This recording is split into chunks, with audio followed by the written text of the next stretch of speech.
ॐ अज्ञानतिमिरन्धस्य ज्ञानाञ्जनशलाकया चक्षुरुन्मिलितं येन तस्मै श्रीगुरवे नमः। नमो विष्णुपदाय कृष्णप्रेष्ठाय भूतले श्रीमते भक्तिवेदान्त स्वामिनिति नामिने। नमस्ते सरस्वती देवे गौरवाणी प्रचारिणे निर्विशेष शून्यवादी पाश्चात्यदेशतारिणे। वाञ्छाकल्पतरुभ्यश्च कृपा सिन्धुभ्यैव च पतितानां पावनेभ्यो वैष्णवेभ्यो नमो नमः। जय श्री कृष्ण चैतन्य प्रभु नित्यानंद श्री अद्वैत गदाधर श्रीवासादि गौर भक्तवृंद। हरे कृष्णा कृष्ण कृष्ण हरे हरे, हरे राम राम राम हरे हरे। ओं नमो भगवते वासुदेवाय। ओं नमो भगवते वासुदेवाय। ओं नमो भगवते वासुदेवाय। हरे कृष्ण। আমরা শ্রীমদ্ ভাগবত প্রথম স্কন্ধ নবম অধ্যায় ভীষ্মদেবের প্রয়াণ সেই অধ্যায় থেকে পাঠ করছি। 28 নম্বর শ্লোক থেকে আমরা পাঠ করব।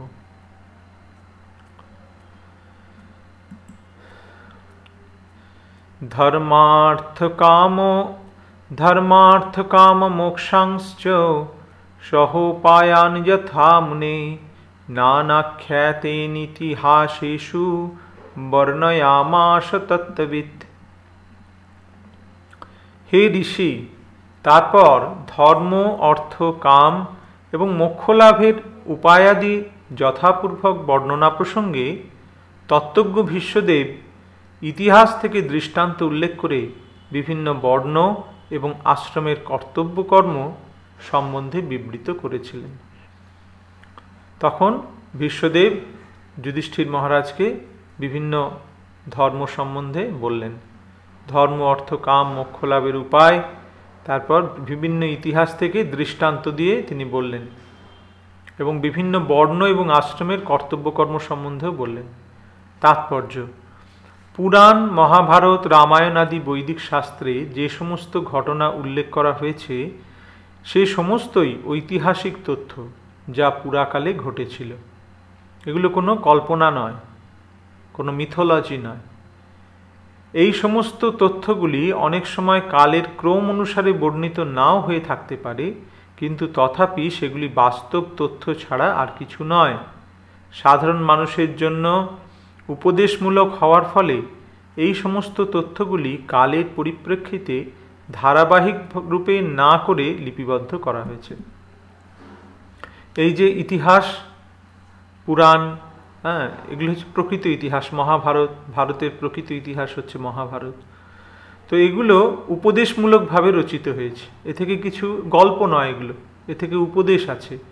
সেই জন্য অনেক সময় দেখা যায় যে সেগুলো সময় পরিপ্রেক্ষিতে ধারাবাহিকভাবে বর্ণনা করা হয়নি। যেখানে উপদেশ রয়েছে সেই স্থানগুলো সেখানে বলা হয়েছে। আর তাছাড়া সেগুলি ঘটেছিল বিভিন্ন লোকে, এমনকি বিভিন্ন ব্রহ্মাণ্ডে, এবং তাই সেই সমস্ত বর্ণনাগুলি কখনো কখনো 3টি মাত্রায় মাপা হয়েছে।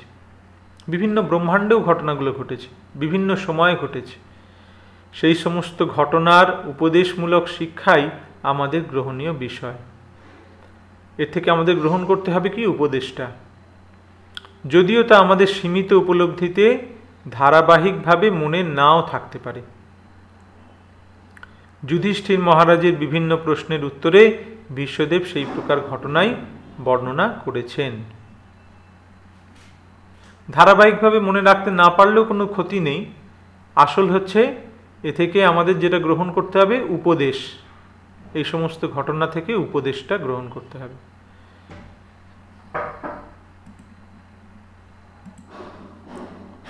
শ্লোক সংখ্যা 29। ধর্মং প্রবদতস্তস্য সকালো প্রত্যুপস্থিতঃ यो যোগিনশ্ছন্দমৃত্যু বাঞ্ছিতস্তুত্তরায়ণঃ। যখন বৃত্তি অনুযায়ী কর্তব্যকর্মের বিষয়ে ভীষ্মদেব উপদেশ দিচ্ছিলেন, তখন সূর্যের গতিপথ উত্তর গোলার্ধের অভিমুখী হয়। সিদ্ধ যোগীরা যারা তাদের ইচ্ছানুযায়ী মৃত্যুবরণ করতে চান তারা এই বিশেষ সময়টির অভিলাষ করে থাকেন।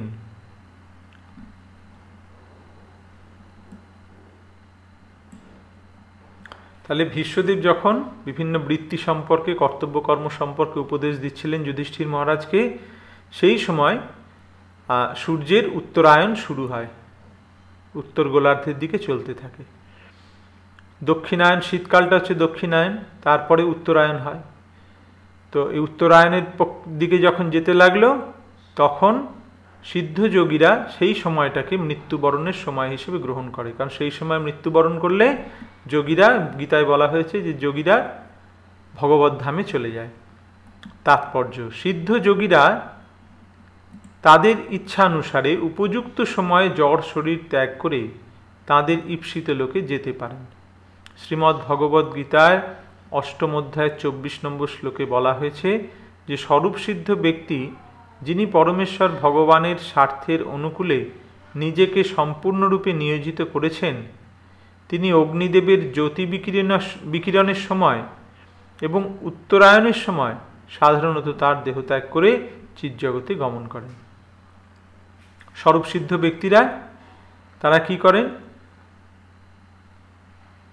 এই উত্তরায়ণের সময়, সিদ্ধ যোগীরা এই উত্তরায়ণের সময় দেহত্যাগ করেন। কারণ দেহত্যাগ করলে কি হয়? চিৎজগতে চলে যায়। বেদে এই প্রকার সময়কে দেহত্যাগ করার পক্ষে শুভ বলে বিবেচনা করা হয়েছে এবং সিদ্ধ যোগীরা সেই সুযোগ গ্রহণ করে থাকেন। যোগ সিদ্ধির অর্থ হচ্ছে এই প্রকার উচ্চতর মানসিক অবস্থা প্রাপ্ত হওয়া, যার ফলে ইচ্ছানুসারে শরীর ত্যাগ করা যায়। যোগীরা কোনো রকম ভৌতিক যানের সাহায্য ব্যতীতই পলকের মধ্যে যে কোনো লোকে পৌঁছতে পারেন। তারা অতি অল্প সময়ের মধ্যে সর্বোচ্চ লোকে পৌঁছাতে পারেন, যা জড়বাদীদের পক্ষে অসম্ভব। ঘণ্টায় লক্ষ লক্ষ মাইল গতিতে ভ্রমণ করলেও সর্বোচ্চ লোকে পৌঁছতে লক্ষ লক্ষ বৎসর লাগবে। এটি একটি ভিন্ন ধরনের বিজ্ঞান এবং ভীষ্মদেব ভালোভাবেই তার সদ্ব্যবহার করতে জানতেন। তিনি তাঁর জড় দেহ ত্যাগ করার জন্য উপযুক্ত সময়ের প্রতীক্ষা করছিলেন এবং তিনি যখন তাঁর মহান পৌত্র পাণ্ডবদের উপদেশ দিচ্ছিলেন তখন সেই সুবর্ণ সুযোগটি উপস্থিত হয়েছিল। তিনি এইভাবে পরমেশ্বর ভগবান শ্রীকৃষ্ণ, পুণ্যাত্মা পাণ্ডবগণ, ভগবান ব্যাসদেব প্রমুখ মহর্ষিগণ আদি সমস্ত মহাত্মাদের সমক্ষে তাঁর দেহত্যাগ করার জন্য প্রস্তুত হয়েছিলেন। সেই সময় ভীষ্মদেব প্রস্তুত হলেন দেহত্যাগ করার জন্য। শ্লোক সংখ্যা ৩০। তদোপসংহৃত্য গিরো সহস্রণী বিমুক্ত সঙ্গং মনো আদি পুরুষে কৃষ্ণে লসৎপীত পটে চতুর্ভুজে পুরস্থিতে মিলিত গৃদ্বধারয়ৎ। অবিলম্বে সেই ব্যক্তিটি যিনি সহস্র অর্থ সমন্বয়ে বিভিন্ন বিষয়ে উপদেশ দিতেন, কার কথা বলা হচ্ছে? ভীষ্মদেবের কথা। যিনি সহস্র অর্থ সমন্বয়ে ভিন্ন প্রকার ব্যাখ্যা করে বিভিন্ন রকম উপদেশ দিতেন, যিনি সহস্র সহস্র রণাঙ্গনে সংগ্রাম করেছিলেন এবং সহস্র সহস্র মানুষকে রক্ষা করেছিলেন, তিনি বাক্যরোধ করলেন।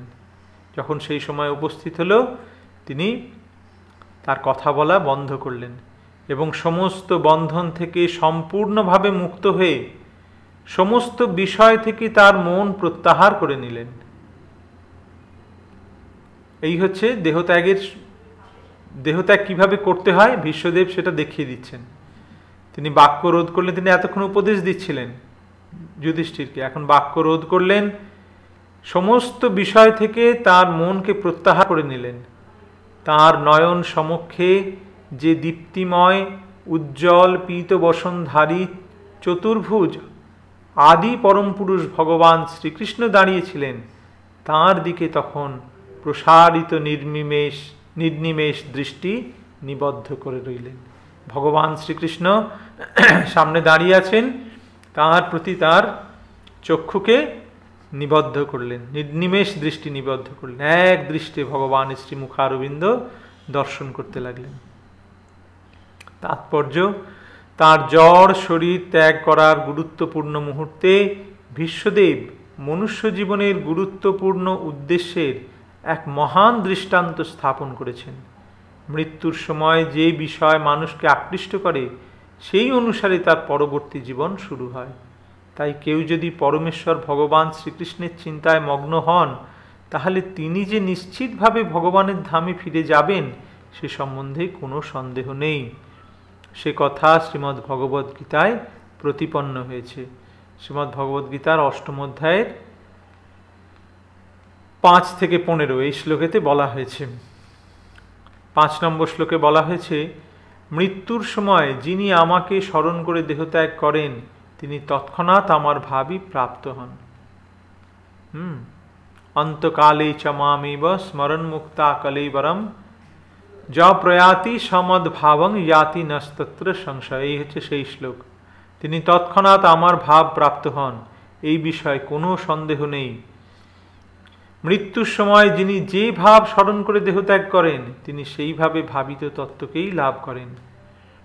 যে যে চিন্তা করতে করতে দেহত্যাগ করবে তার সেই রকম দেহ লাভ হবে। যং যং বাপি শরণ ভাবং তজেত্তন্তে কলেবরং তং তমেবৈতি কৌন্তেয় সদা তদ্ভাব ভাবিত।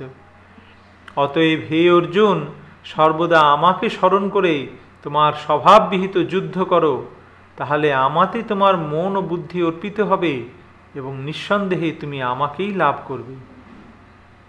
হে পার্থ, অভ্যাস যোগে যুক্ত হয়ে অনন্যগামী চিত্তে যিনি আমার ধ্যান করেন, অভ্যাস যোগে যুক্ত হয়ে অনন্যগামী চিত্তে, অন্য কোনো কিছু চিন্তা না করে যিনি একভাবে ভগবানের ধ্যান করেন তিনি অবশ্যই আমাকে প্রাপ্ত হবেন। সর্বজ্ঞ, সনাতন, নিয়ন্তা, সূক্ষ্ম থেকে সূক্ষ্মতর, সকলের বিধাতা, জড় বুদ্ধির অতীত, অচিন্ত পুরুষরূপে পরমেশ্বর ভগবানের ধ্যান করা উচিত। তিনি সূর্যের মতো জ্যোতির্ময় এবং এই জড়া প্রকৃতির অতীত।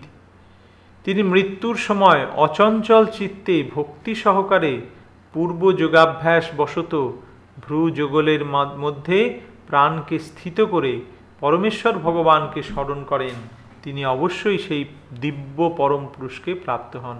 মৃত্যুর সময় যোগীরা কিভাবে দেহত্যাগ করেন? তাদের ভ্রু যুগলের মাঝখানে এই জায়গাটাতে তাদের মনকে, প্রাণকে সেইখানে স্থিত করেন, সেইখানে তাদের প্রাণকে নিয়ে আসেন, তারা যোগ শক্তি বলে, এবং পরমেশ্বর ভগবানকে স্মরণ করেন। যারা এইভাবে করতে পারেন তারা দিব্য পরম পুরুষকে প্রাপ্ত হন। বেদবিদ পণ্ডিতেরা যাকে অক্ষর বলে অভিহিত করেন, বিষয়াসক্তি শূন্য সন্ন্যাসীরা যাকে লাভ করেন, ব্রহ্মচারীরা যাকে লাভ করার ইচ্ছায় ব্রহ্মচর্য পালন করেন, তার কথা আমি তোমাকে বলবো। ভগবান বলছেন সেই অক্ষরকে, অক্ষর যে তার কথা আমি বলবো, অর্থাৎ ভগবান তার নিজের কথাই বলছেন। ইন্দ্রিয়ের সব কটি দ্বার সংযত করে, মনকে হৃদয়ে নিরুদ্ধ করে, ভ্রুদয়ের মধ্যে প্রাণ স্থাপন করে যোগে স্থিত হতে হয়। ইন্দ্রিয়ের সবকটা দ্বারকে সংযত করতে হবে, মনকে হৃদয়ে নিরুদ্ধ করতে হবে এবং ভ্রুদয়ের মধ্যে প্রাণকে স্থাপন করে যোগে স্থিত হতে হয়।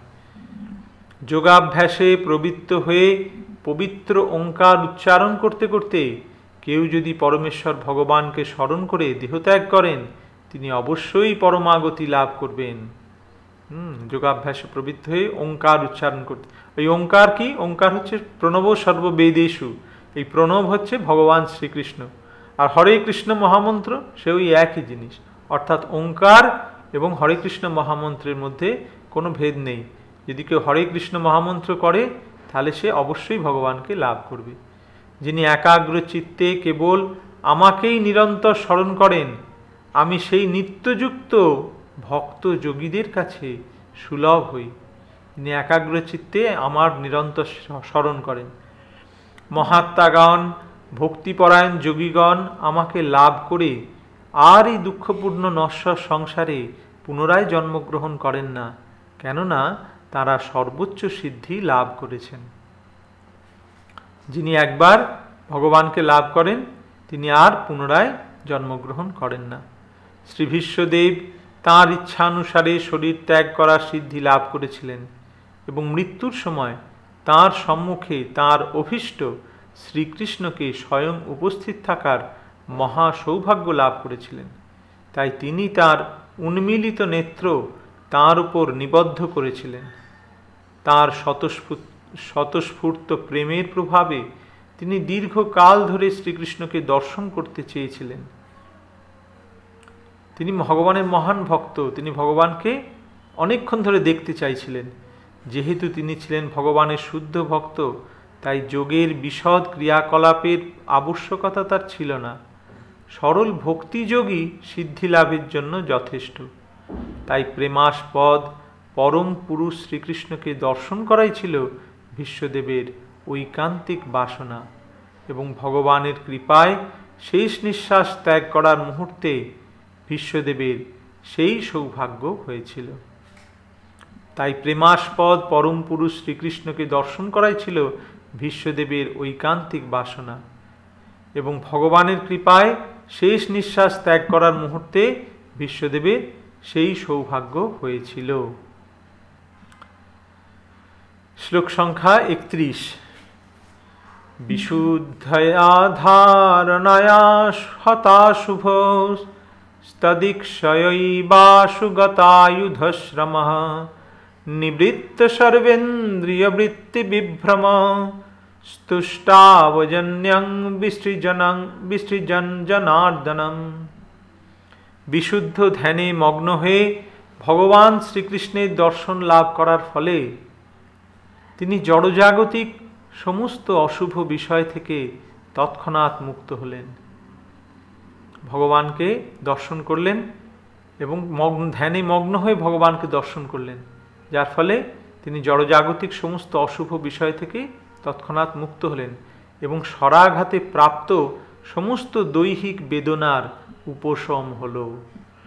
স্বর অসংখ্য বাণ তার শরীরকে ছিন্ন ভিন্ন করে এফোড় ওফোড় করে দিয়েছে, যার ফলে তার শরীর মাটি স্পর্শ করেনি, সেই সরশয্যার উপর তিনি শয়ন করে আছেন। তার কীরকম যন্ত্রণা হতে পারে, তো এখানে বলা হচ্ছে এবং স্বরাঘাতে প্রাপ্ত সমস্ত দৈহিক বেদনার উপশম হলো কি করে? শ্রীকৃষ্ণের দর্শন লাভ করার ফলে। ভগবানের দর্শন লাভ করার ফলে তার বেদনা থাকে না। অর্থাৎ ভক্ত যখন সে দেহ ত্যাগ করে, সে যখন পরমেশ্বর ভগবানের শ্রীমুখারবিন্দ দর্শন করতে করতে দেহ ত্যাগ করে, তখন তার কোনো দেহ কষ্ট থাকে না। আপাত দৃষ্টিতে বাইরের লোক দেখে মনে করে যে তার কতই না কষ্ট হচ্ছে। এখানে একটি সুন্দর উদাহরণ আমরা দেখতে পাচ্ছি যে ভীষ্মদেবের শরীর ছিন্ন ভিন্ন হয়ে গেছে বাণেতে, কিন্তু তার দৈহিক বেদনা সব উপশম হলো। এইভাবে তার ইন্দ্রিয়াদির বাহ্যিক কার্যকলাপ তৎক্ষণাৎ রুদ্ধ হয়ে গিয়েছিল এবং তিনি তার জড় দেহ পরিত্যাগের সময় সমস্ত জীবের নিয়ন্তার উদ্দেশ্যে অপ্রাকৃতভাবে স্তব করতে লাগলেন। দেহ ত্যাগের সময় সমস্ত জীবের নিয়ন্তা পরমেশ্বর ভগবানের উদ্দেশ্যে অপ্রাকৃতভাবে স্তব করতে লাগলেন। তাৎপর্য, জড় দেহ হচ্ছে জড়া প্রকৃতির একটি দান, যাকে তত্ত্বগতভাবে বলা হয় মায়া। এই জড় দেহ হচ্ছে মায়ার সৃষ্টি। সেই জন্যে মায়াবাদীরা কি বলে? মায়াবাদীরা বলে ভগবানের শরীরটিও মায়ার দ্বারা রচিত, ভগবানের শরীরকেও তারা জড় বুদ্ধি করে। সেই জন্য তারা হচ্ছে সব থেকে বড় অপরাধী। আমাদের শরীর হচ্ছে মায়া রচিত। ভগবানের সঙ্গে আমাদের নিত্য সম্পর্কের কথা ভুলে যাওয়ার জন্য আমরা এই জড় দেহের সঙ্গে একাত্ম বোধ করি। আমরা ভুলে গেছি ভগবানের সঙ্গে আমাদের কি সম্পর্ক। তার ফলে কি করি আমরা নিজেদেরকে আমাদের এই দেহ বলে মনে করি। ভগবান উপস্থিত হওয়ার সঙ্গে সঙ্গে ভীষ্মদেবের মতো শুদ্ধ ভক্তের এই মায়া অবিলম্বেই অপসারিত হয়েছিল। ভগবান শ্রীকৃষ্ণ হচ্ছেন সূর্যের মতো এবং মায়া বা বহিরঙ্গা জড়া প্রকৃতি অন্ধকারের মতো। সূর্যের প্রকাশ হলে অন্ধকারের আর কোনো সম্ভাবনা থাকে না। সূর্য উঠলে আর অন্ধকার থাকতে পারে না। সেই জন্য বলা হচ্ছে কৃষ্ণ সূর্য সম, মায়া হয় অন্ধকার, যাহা কৃষ্ণ তাহা নাহি মায়ার অধিকার। যেখানে কৃষ্ণ সূর্যের উদয় হয় সেখানে মায়ারূপী অন্ধকার সেখানে আর থাকতে পারে না। তাই ভগবান শ্রীকৃষ্ণ পৌঁছাবার সঙ্গে সঙ্গে সমস্ত জড় কলুষ দূরীভূত হয়েছিল এবং এইভাবে ভীষ্মদেব জড়ের সঙ্গে সম্পর্কযুক্ত ইন্দ্রিয়সমূহের কার্যকলাপ স্তব্ধ করে, সমস্ত ইন্দ্রিয় জড় কার্যকলাপে লিপ্ত থাকে, সমস্ত ইন্দ্রিয়সমূহের কার্যকলাপকে তিনি, যেগুলো জড়ের সঙ্গে সম্পর্কযুক্ত, স্তব্ধ করে দিব্যস্তরে অধিষ্ঠিত হয়ে হতে সমর্থ হয়েছিলেন। আত্মা শুদ্ধ এবং ইন্দ্রিয়গুলিও শুদ্ধ। জড় কলুষের দ্বারা কলুষিত হয়ে ইন্দ্রিয়গুলি অপূর্ণ ও অশুদ্ধ রূপে প্রতিভাত হয়। প্রকৃতপক্ষে আত্মা এবং ইন্দ্রিয়গুলো শুদ্ধ, কিন্তু জড় কলুষের দ্বারা আবৃত হওয়ার ফলে সেগুলোকে অশুদ্ধ মনে হয়। পরম শুদ্ধ ভগবান শ্রীকৃষ্ণের সঙ্গে পুনরায় সংযুক্ত হওয়ার ফলে ইন্দ্রিয়গুলি জড় কলুষ থেকে মুক্ত হয়। যখন এই ইন্দ্রিয়গুলি ভগবানের সঙ্গে যুক্ত হয় তখন তার জড় কলুষতা দূরীভূত হয়। ভীষ্মদেব ভগবানের উপস্থিতির ফলে তাঁর জড় শরীর ত্যাগ করার পূর্বেই এই সমস্ত দিব্য অবস্থা লাভ করেছিলেন। ভগবান যেহেতু তার সম্মুখে এসে উপস্থিত হয়েছিলেন মৃত্যুর সময়, তাই তার জড় শরীর ত্যাগ করার পূর্বেই তিনি এই দিব্য অবস্থা লাভ করেছেন ভগবানকে দর্শন করে। ভগবান সমস্ত জীবের নিয়ন্তা এবং হিতকারী, সেটি সমগ্র বেদের সিদ্ধান্ত। সমস্ত নিত্য জীবসমূহের মধ্যে তিনি হচ্ছেন পরম নিত্য এবং পরম চেতন। নিত্য নিত্যানাং চৈতনশ্চেতনানাম एको বহুনাং য বিদধাতি কামান। ভগবান হচ্ছেন সমস্ত নিত্য জীবের মধ্যে পরম নিত্য এবং সমস্ত চেতনের মধ্যে পরম চেতন, আর তিনি সমস্ত জীবের সকল প্রকার প্রয়োজন সমূহ সরবরাহ করে থাকেন। एको বহুনাং য বিদধাতি কামান, তিনি সমস্ত জীবের যা প্রয়োজন সব কিছু তিনি একাই সরবরাহ করেন। এইভাবে তিনি তাঁর পরম ভক্ত ভীষ্মদেবের দিব্য অভিলাষ পূর্ণ করার জন্য সমস্ত প্রকার সুযোগ প্রদান করেছিলেন। তার উদ্দেশ্যে ভীষ্মদেবের প্রার্থনা নিম্নে দেওয়া হয়েছে।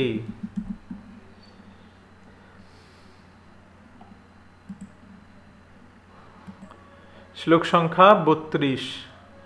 শ্রী ভীষ্ম উবাচ ইতি মতিরূপ কল্পিতা বিতৃষ্ণা ভগবতী সাত্ততে পুঙ্গবে বিভুম্নি সসুখমুপগতে কচ্চিদ্বিহর্তুম প্রকৃতিমূয়েষি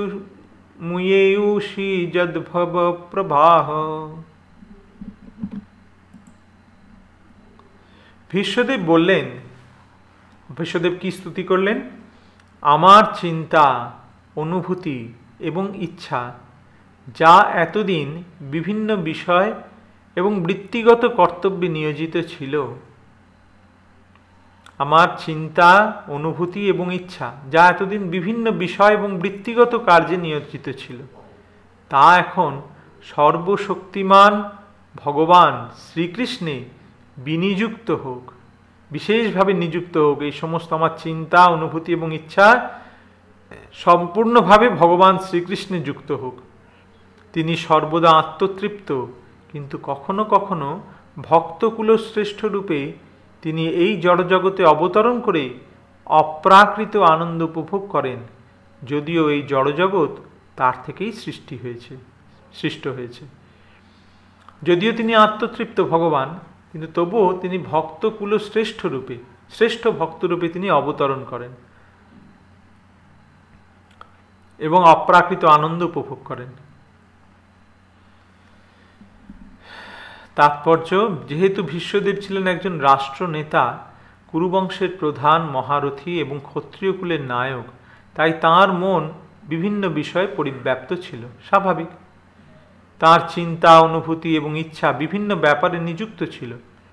এখন শুদ্ধ ভগবত ভক্তি লাভ করার জন্য তাঁর চিন্তা, অনুভূতি এবং ইচ্ছা তিনি ভগবান শ্রীকৃষ্ণের পরম সত্তায় নিবদ্ধ করতে চেয়েছিলেন।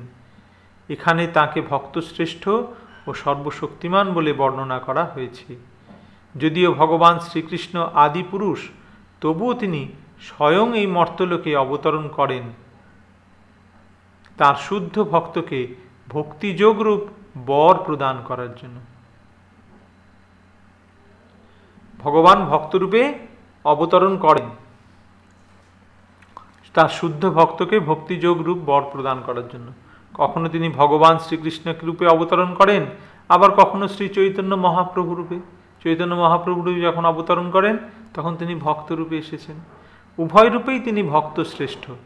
ভগবানের শুদ্ধ ভক্তদের তাঁর সেবা ছাড়া অন্য কোনো বাসনা নেই, এবং তাই তাদের বলা হয় সাত্তত। ভগবানের শুদ্ধ ভক্তরা শুধু ভগবানের সেবা করতে চান। ভগবান হচ্ছেন এই সমস্ত সাত্ততদের মধ্যে প্রধান।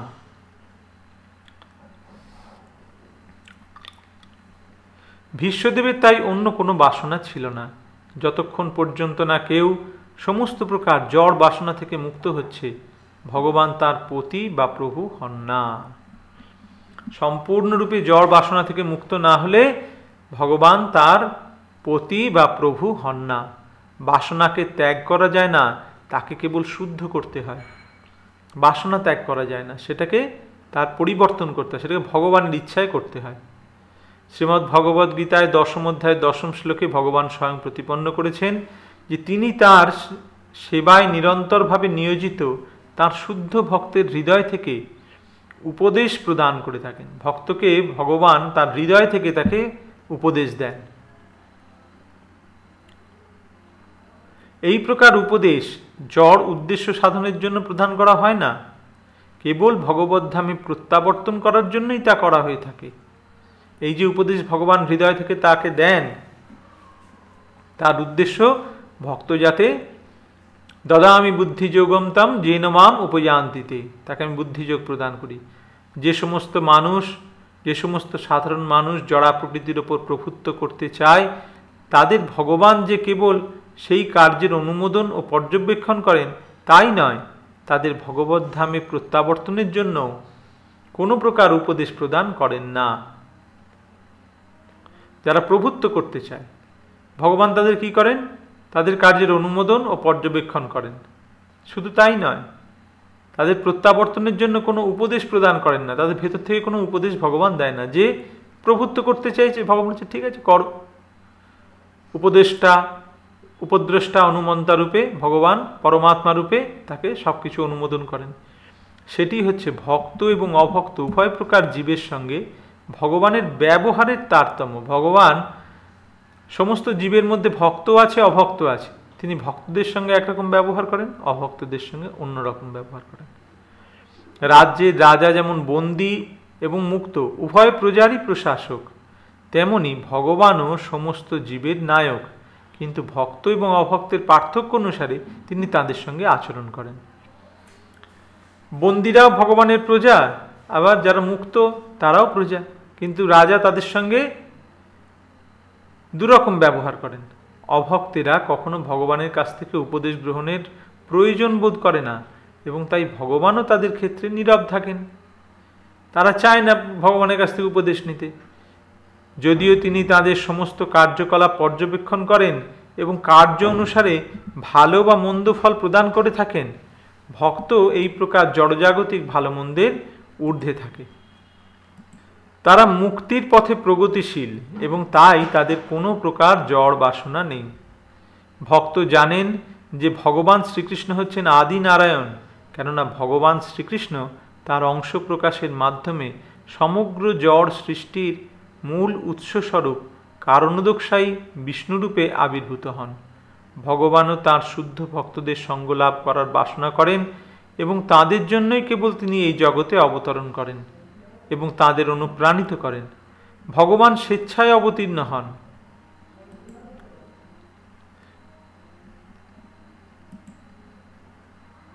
তিনি জড়া প্রকৃতির বাধ্য নন, তাই তাকে এখানে বিভু বা সর্বশক্তিমান বলে বর্ণনা করা হয়েছে, কেননা তিনি জড়া প্রকৃতির নিয়মের দ্বারা আবদ্ধ নন। হরে কৃষ্ণ। আজকে আমরা 32 নম্বর শ্লোক অবধি আমরা পাঠ করলাম। এর পরের দিন আমরা 33 নম্বর শ্লোক থেকে পাঠ করব। আর কুইজে আপনারা অংশগ্রহণ করবেন। কুইজগুলো আমরা গ্রুপে দিয়ে দিচ্ছি, হোয়াটসঅ্যাপ গ্রুপে। আপনারা সেগুলোর উত্তর করে পাঠাবেন এবং ফলাফল ওই গ্রুপেতেই আমরা পাঠিয়ে দেব। হরে কৃষ্ণ কৃষ্ণ কৃষ্ণ হরে হরে, হরে রাম রাম রাম হরে হরে। ग्रंथराज श्रीमद् भागवत की जय, समवेत भक्तवृंद की जय। गौर प्रेमानंदे हरि हरि बोल।